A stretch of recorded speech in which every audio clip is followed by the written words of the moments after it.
अल्लाह मेरी जानम।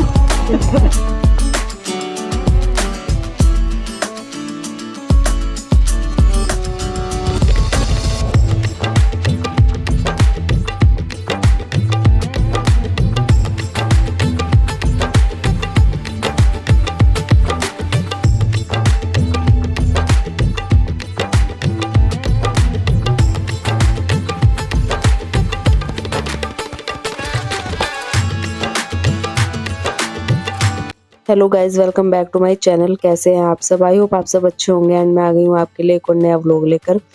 तो गाइज ये वाला व्लॉग मैं बुधवार की शाम से स्टार्ट कर रही हूँ। इवनिंग का टाइम है। तो ट्यूसडे का जो व्लॉग मैंने आपको दिया था ना, ट्यूसडे की इवनिंग पे मैंने ख़त्म किया था इससे पिछले वाला व्लॉग। तो मौसम अच्छा हो रहा था, हम लोग छत पे घूम रहे थे। उसके बाद क्या हुआ, जैसे ही हम वापस आ रहे थे ना, तो ऊपर से उतरते टाइम ना मैं गिर गई 3-4 सीढ़ियों पे। मतलब ज़्यादा चोट तो नहीं आई, बट हाँ गुम चोट आई है कि मतलब उससे ना थोड़ा पेन रहता है। 2-3 दिन तक तो बहुत हालत ख़राब रही। तो ये मैं पूरे दिन मैंने फिर कोई व्लॉग नहीं बनाया क्योंकि इतना ज़्यादा पेन हो रहा था ना उस टाइम, तो पता नहीं चला, हँसी भी आ रही थी। ऐसे चप्पल फिसली ना मेरी, मैं सीधे चौथी पैड़ी पे नज़र आई। हाथ में फ़ोन भी था। तो जैसे ही मैं फिसली ना, मैंने एक साइड से रेलिंग पकड़ ली और एक हाथ में मेरा फ़ोन था। तो रेलिंग पकड़ने से ना थोड़ी राहत रह गई, ज़्यादा चोट नहीं आई। वैसी चोट नहीं है, बट हाँ ये है कि पेन होता है ना, तब पता चलता है कि हाँ यहाँ पे लगी है। बुधवार में तो मैं पूरा दिन ऐसे ही रेस्ट करती रही। बहुत बाद में बहुत पता चल रहा था पेन का। तो मैंने ये वाला व्लॉग जो है इवनिंग से स्टार्ट किया है वेडनेसडे में। तो अभी इवनिंग के 7 बजे हुए, आप देख सकते हैं। और मैं थोड़ा सा किचन का काम करके आई हूँ। थोड़ा सा जो है ना किचन गंदा हो रखा था, उसको साफ किया है मैंने, क्योंकि अभी मुझे डिनर वगैरह बनाना है। चाय वगैरह बनाई थी ना, उसके बाद मैंने क्लीन नहीं किया था। तो थोड़ा सा गंदा हो जाता है। और मुझे तो इतना ज़्यादा कपड़ा लगाने की आदत है ना काउंटर टॉप वगैरह पे, गैस स्टोव पे। तो एक बार खाना पीना बनाने से पहले ना कपड़ा लगा देती हूँ मैं। तो बस हस्बैंड बैठ के अपना थोड़ा बहुत काम कर रहे थे। उसके बाद हो गया था पूजा का टाइम। मैंने कहा डिनर तभी बनाऊंगी, पहले पूजा भी कर लेती हूँ। तो बस मैं आ गई थी मंदिर में पूजा करने के लिए। और इस बार मैंने क्या किया ना, थोड़ा बहुत जो डेली यूज़ का सामान होता है ना मंदिर का, वो मैंने पहले बराबर वाली टेबल पे रख के रखती थी मैं। और वहीं से उठाया, फिर पूजा कर ली। तो उस पे ना पूरा फैला पड़ा रहता था, मैसी हो रखा था पूरा। तो उस टेबल से हटा के ना मैंने पूरा मंदिर में अरेंज कर दिया सारा सामान। थोड़ा सा तो टाइम लगता है, बट हाँ उसी में अरेंज हो जाता है ना अपनी जगह पे, तो ज़्यादा अच्छा लगता है, ऑर्गेनाइज रहता है। तो मैंने हस्बैंड को भी बोला कि ऐसी आदत डालो कि मंदिर से ही सामान निकालो और फिर पूजा करो। तो बस उसी तरीके से ना फिर सारी चीज़ें ना अपनी जगह पर रहती है, तो बहुत अच्छा घर दिखता है और ऑर्गेनाइज भी दिखता है, मैस फ्री दिखता है। तो इस वजह से बहुत अच्छा लगता है। तो बस थोड़ी सी आदत डालने की कोशिश करेंगे। कोई अलग हैबिट अपनाओ ना, 2-4 दिन ही चलती है, फिर हम अपने वाली पे ही आ जाते हैं। बट कोशिश करती हूँ मैं कि चीज़ें अपनी जगह ऑर्गेनाइज रहे, तो ज़्यादा अच्छा रहता है। उसके बाद किचन में मैं दाल चढ़ा के आ गई थी। आज हस्बैंड ने बोला दाल चावल बना लो, तो दाल मैं चढ़ा के आ गई हूँ। और उसके बाद थोड़ा सा यहाँ ना मेरा कपड़ों का काम था। ये अलमारी ना मेरी पूरी मैसी हो रखी थी, तो मैंने कहा चलो इसको भी थोड़ा सा अरेंज कर देती हूँ। पूरे कपड़े तो नहीं निकाले, बट जो थोड़ा सा मुझे लग रहा था ना जिन कपड़ों से ज़्यादा मैसी हो रखा है, तो वो मैंने निकाल दिया है। तो इनको भी मैं अच्छे तरीके से अरेंज करके रख दूंगी, तब तक मेरी दाल भी बन जाएगी। तो उसके बीच में ना मैं ये वाला काम निपटा लूंगी अपना।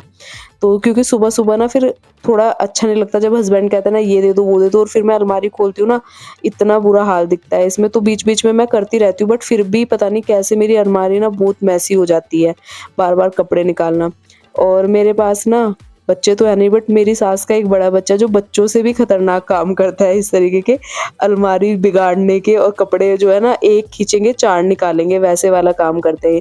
तो अच्छे तरीके से ना मैंने पूरी अलमारी को सेट कर दिया था। और जो मेरी साड़ी वगैरह भी अलमारी में रखी थी ना, उनको निकाल के मैंने बेड में रखा, जहाँ पर मेरी सारी साड़ियाँ रहती है।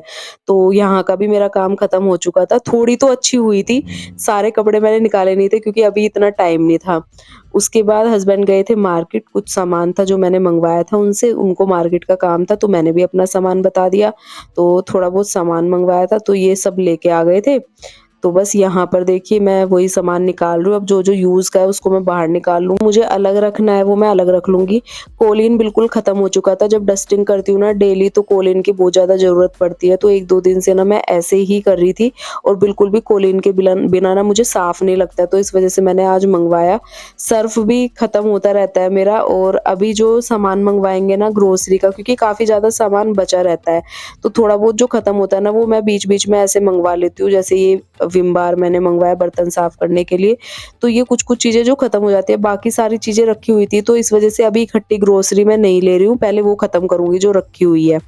तो बस यहाँ पर मैंने दूध बॉयल करने के लिए भी रख दिया और दाल भी मेरी बन चुकी थी ऑलमोस्ट। तो गाइज़ मैंने दूध भी बॉयल होने के लिए रख दिया और साथ-साथ ना मैं यहाँ पर चावल सोक करके रखूँगी, क्योंकि अगर बनाने से पहले 10-15 मिनट के लिए चावल भिगो दो ना तो बहुत अच्छे बनते हैं, एकदम खिले-खिले।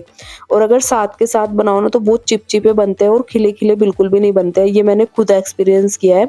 तो मैं ना 10-15 मिनट के लिए चावल भिगो देती हूँ। उसके बाद सारी चीज़ें मेरी तैयार हो चुकी थी, तो अब मैंने सोचा दाल चावल रूखे-रूखे से लगेंगे तो उसके साथ ना कुछ चटपटा सा बनाती हूँ।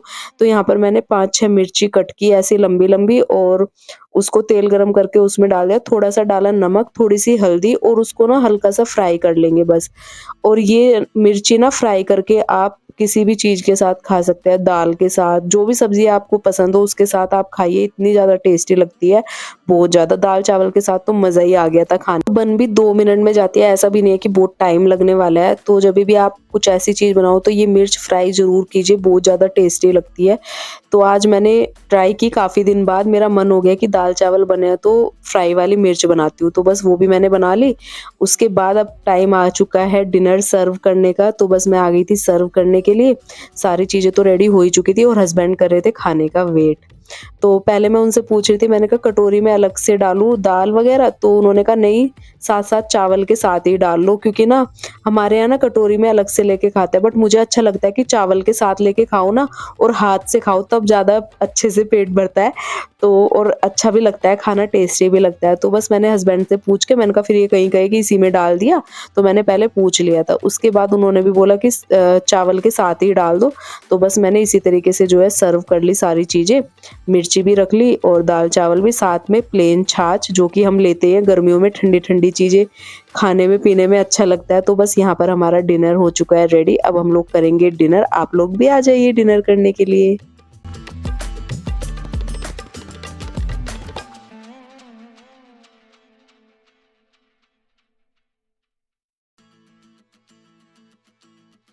पतिदेव जो है डिनर का वेट ही कर रहे थे और मैं तुरंत ले आई। अब मैं अपना भी लेकर आऊँगी और अब हम लोग ना यहीं पर बैठ के डिनर करते हैं टेबल पे। यहाँ पर बहुत अच्छा लगता है डिनर, लंच करना जो भी। आजकल हम लोग यहीं पर कर रहे हैं। पहले हम लोग क्या करते थे, एलसीडी चला के ना बेड पे बैठ जाते थे, बट बेड पे बैठ के खाना ना बिल्कुल भी अच्छा नहीं बताया गया।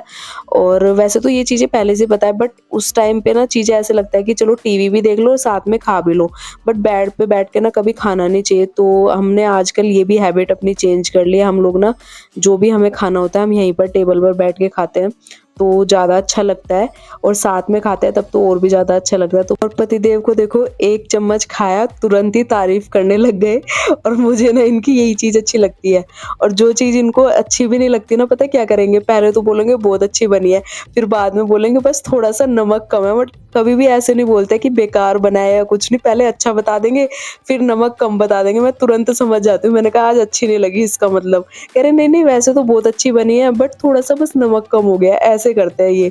तो बस हम लोग डिनर वगैरह करके आ गए थे छत पे, थोड़ा वॉक करेंगे, नाइट वॉक। खाना खाने के बाद हम लोग आ जाते हैं, क्योंकि खाना खाने के बाद तुरंत लेटो तो अच्छा नहीं लगता। उसके बाद दाल चावल खाए थे, थोड़ा हैवी भी हो गया था, तो मैंने कहा चलो थोड़ा वॉक करके आते हैं। उसके बाद हम दोनों करने लग गए थे वॉक। और अभी आपको मेरे पतिदेव की एक और हरकत पता चलेगी, बीच-बीच में कैसी हरकतें करते हैं। अगर कहीं बाहर करते हैं ना तो कोई पीट देता है इनको, घर में करते हैं ना इसलिए चल जाती है इनकी ये हरकतें। अल्लाह मेरी जानम। तो गाइज़ ये है नेक्स्ट मॉर्निंग और अभी मैं आप लोगों से मिल रही हूँ बृहस्पतिवार की सुबह। तो आप सभी को गुड मॉर्निंग मेरी तरफ से। तो नाश्ता वगैरह हमारा सब हो गया था, हस्बैंड चले गए थे ऑफिस, लंच वो आज लेकर नहीं गए हैं, तो उन्होंने मना कर दिया था। उसके बाद अभी भी मेरे बैक में बहुत ज़्यादा पेन है गाइज़, रात को पता चलता है जब लेट हो ना तब बहुत ज़्यादा दुखता है। जो मैं गिरी थी ना, मैंने बताया था, तो मैं योगा वगैरह कर रही थी, अभी मेरे से वो भी नहीं हो पा रहा है। अकड़ाहट सी बनी रहती है, जैसे अकड़ाहट नहीं बन जाती एकदम से बॉडी पेन करती है पूरी, तो वैसे रहता है। तो अभी मैं वो भी नहीं कर पा रही हूँ, जो काम मेरे से हो पा रहा है मैं वही कर पा रही हूँ। धीरे धीरे चली जाएगी वो, एकदम से चोट की जो अकड़ाहट बनती है ना, गुम चोट लगती है। उसके बाद हस्बैंड तो चले गए थे ऑफिस नाश्ता वगैरह करके, तो मैं आ गई थी अपना काम पे। तो यहाँ यहाँ पर ना बाहर वाली बालकनी में ना, अगर मैं ये जो आप मेरे प्लांटर्स देख रहे हैं ना, रेलिंग प्लांटर्स, उनको अगर मैं नीचे रखती हूँ ना तो कबूतर इतना बुरा हाल कर देते हैं ना, उसमें कुछ भी नहीं छोड़ते, चोंच मार मार के सब कुछ तोड़ देते हैं। फूल वगैरह भी सब तोड़ देते हैं, कलियां वगैरह जितनी आई रहती है। तो मैंने क्या किया था ना, उनको रेलिंग से हटा के थोड़े दिन नीचे रखा था। और नीचे जब रख दो ना, बिल्कुल नहीं छेड़ता, रेलिंग के ऊपर लगाते ना, उनमें बैठे रहेंगे, छेड़ते रहेंगे, तो जितनी भी कलियां आती रहती है ना, सारी खा जाता है। इस वजह से वो मैंने नीचे ही रखे हुए थे।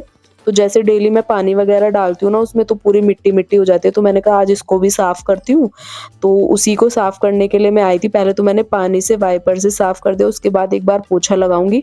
और थोड़े बहुत ये दाग जो आपको दिख रहे हैं ना, ये ना तेल के दाग है। मैं दिए वगैरह रख देती थी ना, दिवाली वगैरह पे रखे जाते हैं, या कभी भी कोई ओकेजन आता है उस पे रखे जाते हैं, तो ये तेल के थोड़े थोड़े दाग है जो जाते नहीं है। अब ये पेंट से ही जाएंगे। उसके बाद आ गई थी मैं अंदर बालकनी साफ करके। तो सबसे पहले पूरे घर में लगाऊंगी झाड़ू, उसके बाद करूंगी डस्टिंग। तो सबसे पहले नंबर आता है झाड़ू का। तो मैं ना गेस्ट रूम में लगा रही थी, जो मेरा मंदिर वाला रूम है। ये ज्यादातर वैसे मोस्टली खाली रहता है, इसमें बस कपड़े, धुले हुए कपड़े दिखेंगे, स्टोर रूम की तरह यूज होता है। जब कोई कभी आता है गाँव से या कहीं से भी कोई गेस्ट आते हैं तो वही रुकते हैं इसमें, वरना तो ये मोस्टली खाली पड़ा रहता है, और खाली पूजा वगैरह होती है इस रूम में। और मेरे हस्बैंड ज़्यादातर इसमें पढ़ाई करते हैं, जब उनको एकांत चाहिए ना पढ़ाई करने के लिए, तो ये वाला रूम बहुत अच्छा मानते हैं वो, इसी में बैठ के करते हैं। तो बस ये इसलिए यूज़ होता है रूम। और साफ़ सफाई तो डेली होती है, क्योंकि अच्छा नहीं लगता कि ऐसे खाली भी पड़ा रहे, तो साफ़ सफाई तो करनी पड़ती है। उसके बाद मैं झाड़ू लगा लगा के आ गई थी लिविंग रूम में। यहाँ भी मैं आज थोड़ा अच्छे से लगाऊंगी, क्योंकि अभी कल जो आंधी आई थी ना, उससे इतने मिट्टी मिट्टी हो गई थी। एक बार तो मैंने कल शाम को ही लगा दिया था, आंधी आने के बाद। इतनी ज़्यादा मिट्टी हो जाती है ना, पूरा नीचे घुस जाती है, जैसे सोफे के, टेबल के। तो थोड़ा-सा उनको भी हटा-हटा के मैं करूँगी, और ज़्यादा नहीं हटाऊँगी, क्योंकि आज मुझे थोड़ी दिक्कत भी, तो बस खुद नहीं हटाऊँगी सारी चीज़ें, क्योंकि फिर हस्बैंड भी बोलेंगे आके कि इतना किसने बोला था ये सब हटाने के लिए। तो अभी तो मेरे बिल्कुल बस की नहीं है, पर हाँ, जितना हो सकता है उतना करूँगी, आराम-आराम से। उसके बाद जितने अच्छे से झाड़ू लगा दो ना, तो पोछा बहुत जल्दी लग जाता है। तो एक बार अच्छे से अगर झाड़ू लग जाती है तो सारी मिट्टी निकल जाती है अच्छे से, फिर पोछा लगाने में ना बिल्कुल भी मिट्टी नहीं आती। और अगर झाड़ू अच्छे से नहीं लगती ना, तो पोछे में मिट्टी-मिट्टी आती रहती है, तो पोछा भी फिर अच्छे से नहीं लगता है। तो सबसे पहले ना मैं झाड़ू को थोड़ा-सा टाइम देती हूँ झाड़ू लगाने में, क्योंकि उससे सारी मिट्टी निकल जाती है। फिर पोछे के टाइम पे एकदम मिट्टी साफ हो जाती है। तो झाड़ू मेरी ऑलमोस्ट लग गई थी, बस बेडरूम रह गया था, उसमें भी मैं अच्छे तरीके से लगा दूँगी। मॉर्निंग के अगर आप 2 ढाई घंटे अपने घर को दे दो ना, साफ-सफाई करने में, क्लीनिंग करने में, डस्टिंग वगैरह, झाड़ू-पोछा, तो ये सब करने के बाद ना घर ऐसे शीशे जैसे चमकता रहता है। और सिर्फ मॉर्निंग के 2 घंटे लगते हैं ये सब काम करने में, फिर पूरा दिन एकदम आराम से रहते हो। और अगर साफ-सफाई ना करो, वैसी चीज़ों में लगे रहो, तो बिल्कुल भी घर में ना तो मन लगता है, और ना ही मतलब कुछ भी करने की इच्छा होती है। तो मैं तो ना सुबह के 2 घंटे देती हूँ यही सब चीज़ें करने में, जो मेरी साफ-सफाई रहती है सुबह की। उसके बाद पूरा दिन घर ऐसे चमकता रहता है ना शाम तक। सुबह के ये 2 घंटे मॉर्निंग क्लीनिंग में देने के बाद ना आपका घर एकदम चमकता भी है, सारी चीज़ें अपनी जगह पे ऑर्गनाइज़ रहती है, अरेंज रहती है। उसके बाद आप कुछ भी काम करेंगे ना, आपका मन भी लगता है, बैठने में भी मन लगता है। अगर कोई घर में आ जाए तब तो और भी ज़्यादा लगता है कि कोई तारीफ़ कर दे कि घर कितना साफ-सुथरा है, वॉव! तो ये सारी चीज़ें ना सुबह के 2 घंटे पे निर्भर करती है। अगर आप सुबह के 2 घंटे इन चीज़ों में लगा दोगे ना, तो घर में सुकून भी बना रहता है, पॉजिटिविटी भी बनी रहती है। साफ-सफाई के साथ ना काफ़ी सारी चीज़ों का वास होता है घर में। तो मैंने तो अपनी मॉर्निंग क्लीनिंग में ये 2 घंटे की हैबिट जो है वो डाली हुई है। उससे मैं बहुत मतलब फ्री माइंड रहती हूँ एक तो, और सुबह-सुबह जो काम निपट जाता है ना, उसका पता ही नहीं चलता कि कब हो गया। तो मैं घर के रूटीन्स जो मैं आपके साथ शेयर करती हूँ हमेशा व्लॉग में, तो कुछ अगर मैं नई हैबिट अपनाती हूँ या नई चीज़ें अपनाती हूँ, तो वो मैं आपके साथ ज़रूर शेयर करती हूँ। तो आज का भी व्लॉग कुछ ऐसा ही था। कुछ चीज़ें मैंने आपके साथ शेयर की अपनी मॉर्निंग क्लीनिंग की। तो ये मेरा छोटा-सा व्लॉग कैसा लगा आपको? चैनल को सब्सक्राइब कर देना, वीडियो पर लाइक, शेयर, कमेंट। मिलूँगी नए व्लॉग में, तब तक के लिए bye bye and take care.